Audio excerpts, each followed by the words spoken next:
आणि तू हे काय बनवलं? मी आज बनवलेलं आहे आवळ्याचं लोणचं. आणि ह्याची रेसिपी काय आहे?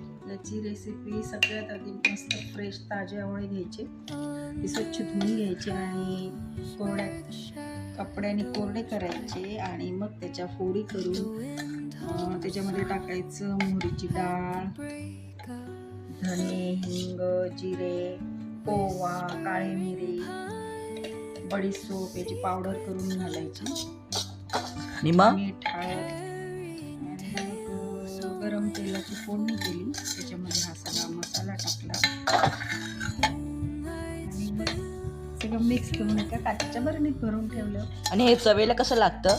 खूप सुंदर लागतं, मस्त टेस्टी, तोंडाला चव येते. आणि रेसिपी तुम्ही कोणाकडून शिकले? मी माझ्या आजीकडून शिकले आणि मला लहानपणापासून खूप आवड आहे सगळ्या गोष्टी करायची. आता माझी नात पण करते माझं बघून बघून सगळं. अच्छा, तर ही खूप सोपी रेसिपी आहे का? सगळं सोपं असतं. एकदा का आपण सगळ्या लोणच्याची रेसिपी सेमच असते. ठीक आहे, बाय.